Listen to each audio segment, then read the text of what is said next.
Forestry is one of the country's high-impact sectors in the economy that contributes positively to economic growth, foreign exchange and job creation. This was heard at the SAFCOL Forestry Industrialisation Roundtable being held in Pretoria. The South African Forestry Company is the government's forestry company conducting timber harvesting and timber processing, and it falls under the jurisdiction of the Department of Public Enterprises. Well, the chairperson of SAFCOL, Lungile Mabete, joins me now from our Pretoria studios. Welcome. Thank you so much for your time. Let's start with the discussions at the SAFCOL round table, just around the forestry and the challenges in this industry. Tell us how the current economic climate impacts on this industry that creates so many jobs. Definitely, it does affect, but we believe that the forestry industry has more opportunities that are currently not explored at all that would grow the economy, not just the economy in terms of the forestry itself, but going deeper to the downstreams, developing further products. The opportunities are there, and forestry is one of those that stands a bigger chance of helping the country to grow the economy, especially the rural economy. Well, one of the issues that was touched on today at this roundtable is the issue of transformation. In your opinion, is the sector transformed enough to the satisfaction of government and other stakeholders?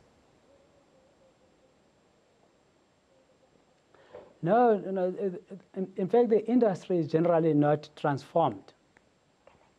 See, it's still viewed as a white enclave. And SAFCOL, working together with government, is driving that transformation through the processes, firstly dealing with the communities, to get more communities involved in the operations of the business, starting with forestry itself, as well as the downstream. So we are in the process, we are driving the process of transformation, and we're also influencing all those, the suppliers as well as the customers of SAFCOL to be transformed so that we play our role and also influence the industry broadly. That's what we're doing. So there's a serious lack of transformation in the industry, and we are trying to sort that out.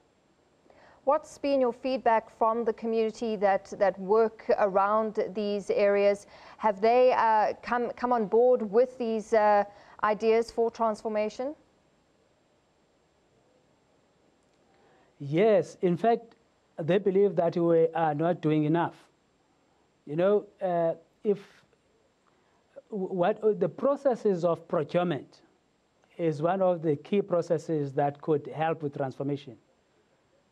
There's an opportunity, there are opportunities for us to bring in the communities to get them to partner with the developed suppliers, and in the process get to grow and get to understand the industry.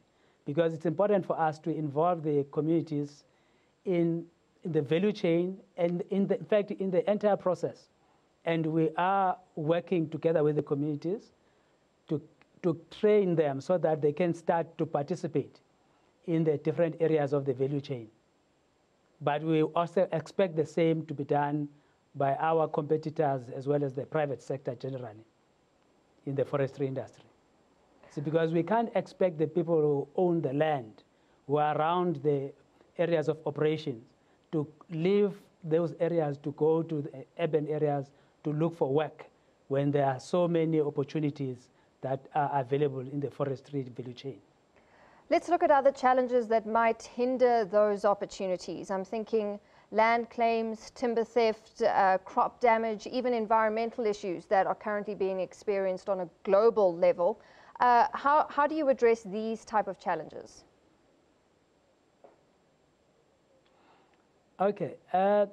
With regard to the land claims, we are currently reviewing our model, our land settlement model, so that we get the communities to be more involved in the business. So we don't want a situation where communities only do a lease back model, but we want the communities to be involved in the entire business on a day-to-day basis, because that way they will appreciate the value they are getting out of the land that they have.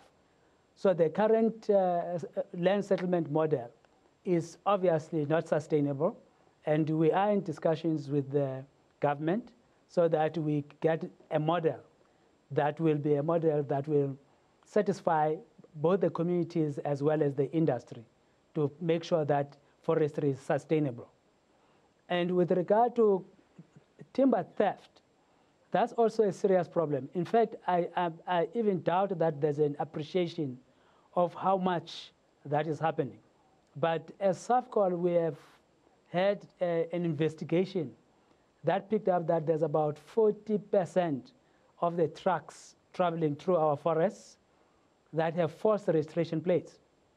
Now, if that's the percentage with false registration plates, it says that others who also steal using their own vehicles or hired vehicles, there are even more. So that's a big challenge. In fact, it's one of those that we definitely need the assistance of government to regulate, to properly regulate. In fact, in other countries like Ghana and Tanzania, they have dealt with the issue of illegal logging.